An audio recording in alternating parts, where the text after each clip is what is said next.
नमस्कार, स्वागत छ यहाँहरूलाई मेरो युट्युब च्यानल एजुकेसन सेवामा। आज हामी सिक्न गइरहेका छौँ BBS third year taxation and अडिटिङको how to calculate interest paid to controlling entity. अब हामीले यो interest paid to controlling entity चाहिँ हाम्रो यो च्याप्टर यो बिजनेस इन्कममा चाहिँ हामी देख्छौँ होइन। इन्कम फ्रम बिजनेस भन्ने च्याप्टरमा चाहिँ यो म्याक्सिमम हामीलाई सोधिरहेको हुन्छ। तर ओल्ड इज गोल्डमा चाहिँ मैले यो इन्ट्रेस्ट पेड टु कन्ट्रोलिङ इन्टिटीको क्वेसनहरू खासै नभेटेको हुनाले तपाईँहरूलाई मैले यो अस्मिता पब्लिकेसनको बुकबाट सिकाउन गइरहेको छु interest paid to controlling entity कसरी निकाल्ने भनेर। अब भिडियो सुरु गर्नुभन्दा पहिला यदि मेरो च्यानलमा नयाँ हुनुहुन्छ भने च्यानललाई सब्सक्राइब गर्न नछुटाउनु होला र भिडियोलाई लाइक र सेयर पनि गरिदिनु होला। र सुरु गरौँ आजको भिडियो। तपाईहरुसँग पनि अस्मिता पब्लिकेसनको बुक छ भने तपाईहरुले पनि इन्कम फ्रम बिजनेस च्याप्टरको प्रब्लम नम्बर 6 मा हेर्न सक्नुहुन्छ र छैन भने पनि मैले तपाईहरुलाई स्क्रिन शेयर गरि नै रहेको छु। क्वेशन नम्बर 6 मा हामीलाई allowable interest paid to controlling entity भनेर हामीलाई सोधेको छ।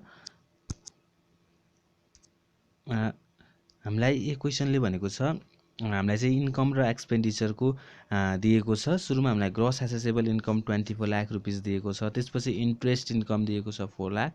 त्यसपछि टोटल डिडक्सन बिफोर इन्ट्रेस्ट हैन, इन्ट्रेस्ट घटाउनु भन्दा पहिलाको टोटल डिडक्सन छ 16 लाख रुपैयाँ र interest paid to controlling entity भनेर हामीलाई 8 लाख रुपैयाँ दिएको छ। अब हामीलाई allowable interest paid to controlling entity एक्चुअलमा allowable interest paid to controlling entity चाहिँ कति हो त भनेर हामी कसरी निकाल्ने त भनेर यसको सोलुसन हेरौँ। अब हामी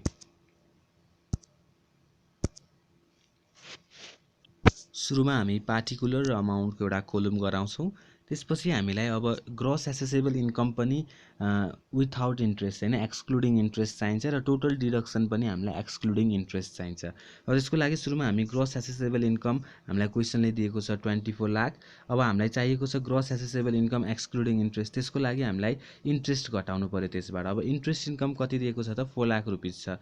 त्यो घटाइसकेपछि हाम्रो के आयो gross accessible income excluding interest आयो कति त 20 लाख आयो। अब हामीलाई lace total allowable deduction excluding interest चाहियो र हामीलाई क्वेशनले एक्सक्लुडिङ इन्ट्रेस्ट नै दिएको छ 16 लाख रुपैयाँ हैन। यदि छुट्याएर दिएको भए हामीले यसमा पनि इन्ट्रेस्ट घटाएर देखाउँथ्यौँ र यति गर्दाखेरि हाम्रो त्यसपछि के आउँछ ATI for interest paid to controlling entity आउँछ 4 लाख रुपैयाँ आयो हैन। अब एटीआई निकालिसकेपछि बल्ल हामीले allowable interest paid to controlling entity निकाल्न सक्छौँ। त्यसको लागि अब हाम्रो के हुन्छ भन्दा 50% अफ एटीआई। अब 50% अफ एटीआई भनेको एटीआई कति निकालेको छौँ हामीले 4 लाख रुपैयाँ निकालेको छौँ। यसको 50% भनेको कति हुन्छ 2 लाख रुपैयाँ हुन्छ प्लस इन्ट्रेस्ट इन्कम गर्ने। इन्ट्रेस्ट इन्कम भनेको 4 लाख रुपैयाँ छ। यति जोड्दाखेरि कति भयो 6 लाख रुपैयाँ भयो। और एक्चुअल इन्ट्रेस्ट पेड चाहिँ हामीलाई क्वेशनले कति दिएको छ 8 लाख रुपैयाँ भयो। यो दुईटामा अब लोअर जुन छ त्यही नै एक्चुअलमा चाहिँ हाम्रो allowable interest paid to controlling entity हुन्छ। अब यो दुईटामा लोअर कुन छ त 6 लाख रुपैयाँ छ, त्यही नै हाम्रो allowable interest paid to controlling entity हो। अब हामी लास्टमा कन्क्लुजन पनि लेख्न सक्छौँ therefore actual interest paid to controlling is 6 lakh भनेर हामी सर्टमा लेख्न पनि सक्छौँ। यो थियो सर्ट मार्क्समा। तपाईहरुलाई कहिलेकाहीँ सर्ट मार्क्समा 2 मार्क्समा अथवा 5 मार्क्समा पनि यतिको क्वेशनहरू सोध्न सक्छ र यो चाहिँ हामीलाई लङ मार्क्समा पनि कसरी इन्क्लुड भएर आउँछ त भन्ने कुरा पनि हामी अर्को क्वेशनमा सिक्नेछौँ। त्यो क्वेशन छ क्वेशन नम्बर 24 तपाईहरुले हेर्न सक्नुहुन्छ।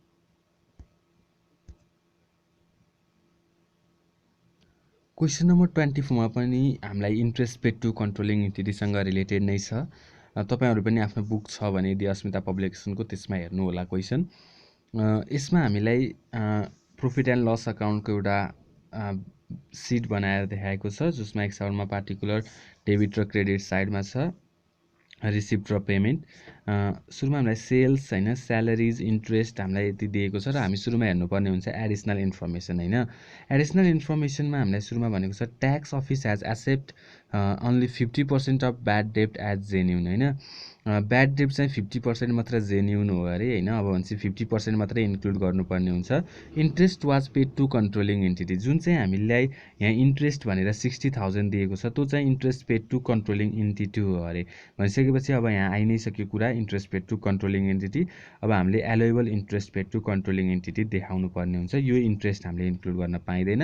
Allowable interest paid to controlling entity निकालेर देखाउनु पर्ने हुन्छ। त्यसपछि तल डोनेसन 10,000 दिएको छ पशुपति एरिया डेभलपमेन्ट ट्रस्टलाई अर्को भनेको छ यहाँ चाहिँ the company receive the business contract amounting $10,000 the exchange rate was $77 at the time of contract sign however the exchange rate to Rs 75 while receiving the amount but the company debited only Rs 10,000 as exchange भनेर भनेको छ। यहाँ चाहिँ यो question यो हामीलाई यहाँ नै दिइसकेको छ माथि एक्सचेन्ज लस भनेर 10,000 त्यही नै कुरा हामीलाई यहाँ चाहिँ वर्डमा दिएको हो हैन। हामीले डाइरेक्ट यो नै इन्क्लुड गर्ने हो एक्सचेन्ज लस भनेर 10,000।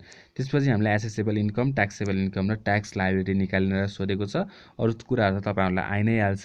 यहाँ मेन मैले सिकाउन खोजेको तपाईँहरूलाई interest paid to controlling entity हामीले कसरी यसमा एडजस्ट गर्ने त भनेर अब यसको सोलुसन हेरौँ। अब यसको सोलुसनमा त सुरुमा हामी पार्टिकुलर डिटेल अमाउन्टको कोलम गराउँछौँ, त्यो कुरा तपाईँहरूलाई थाहा नै छ। अब सुरुमा एडमिसिबल इन्कममा हाम्रो एउटा सेल्स दिएको छ 5,90,000, त्यसपछि इन्ट्रेस्ट इन्कम दिएको छ 1,30,000, त्यसपछि हामीलाई डिभिडेन्ड दिएको छ। डिभिडेन्ड चाहिँ हाम्रो फाइनल विथहोल्डिङ ट्याक्स हुन्छ, त्यो इन्क्लुड हुँदैन। र त्यति गरिसकेपछि हाम्रो ग्रोस एसेसेबल इन्कम आउँछ 7,20,000। अब लेस हामीले डिडक्सन गर्छौँ एलोएबल, त्यसमा हामीलाई कस्ट अफ सेल्स भनेर दिएको छ 1,25,000, त्यसपछि स्यालेरिज छ 65,000, एक्सचेन्ज लस छ 10,000 जुन हामीले अघि नै मैले तपाईँहरूलाई तल वर्डमा दिएको थियो। यसलाई चाहिँ हामीले एक्सचेन्ज लस डाइरेक्ट 10,000 यही नै इन्क्लुड गर्ने हो भनेर भनेको थिएँ। ब्याड डेट चाहिँ हामीलाई 50% मात्र एडजस्ट गर्ने भनिसकेपछि 30,000 को 50% हाम्रो 15,000 भयो। त्यसपछि advertisement paid 5,000, commission 3,000, entertainment expenses 1,000, loss of stock in trade 3 lakh र अडिट फी 6,000। यति गर्दा हाम्रो टोटल एलोएबल डिडक्सन चाहिँ हाम्रो कति आयो 5,40,000 आयो। यसरी चाहिँ हामीले टोटल डिडक्सन भनेर किन देखाउनु पर्यो त भन्दाखेरि हामीले interest paid to controlling entity भनेर निकाल्नु छ एलोएबल। त्यही भएर सुरुमा चाहिँ हामीले यस्तरी गऱ्यौँ भने सजिलो हुन्छ। सुरुमा total deduction before interest expenses, यो हाम्रो डिडक्सनमा कतै पनि इन्ट्रेस्टको कुरा आएको छैन, त्यसैले यो डाइरेक्ट के भयो त total deduction before interest expenses भयो। यदि यहाँ कुनै इन्ट्रेस्ट एक्सपेन्सेस रिलेटेड थियो भने हामीले त्यो इन्ट्रेस्ट एक्सपेन्सेसलाई लेस गरेर हैन हामीले total deduction before interest expenses भनेर देखाउन सक्थ्यौँ हैन। तर यहाँ इन्ट्रेस्टको कुरा नआएको हुनाले हामीले direct total deduction before interest expenses कति भयो 5,40,000 भयो। अब हाम्रो चाहिँ एड गर्ने कति त allowable interest expenses paid to controlling entity. अब allowable interest paid to controlling entity अघि नै निकाल्न सिकि नै सकेका छौँ, त्यही पनि यसलाई हामीले वर्किङ नोटमा गरेर देखाउनुपर्छ, त्यो हेरौँ। वर्किङ नोटमा हामी पनि अघिको जस्तै सेम सुरुमा gross income with excluding interest भनेको हुनाले हामीले इन्ट्रेस्ट घटाउँछौँ। ग्रस इन्कम छ हाम्रो 7,20,000 आएको थियो, त्यसबाट इन्ट्रेस्ट इन्कम घटायौँ 1,30,000। अब ग्रस इन्कम एक्सक्लुडिङ इन्ट्रेस्ट आयो हाम्रो 5,90,000। अब lace total deduction excluding interest, हाम्रो एक्सक्लुडिङ इन्ट्रेस्ट कति छ त 5,40,000 हामीले निकालेका छौँ। त्यसपछि एटिआई आयो, कति आयो त 50,000 आयो।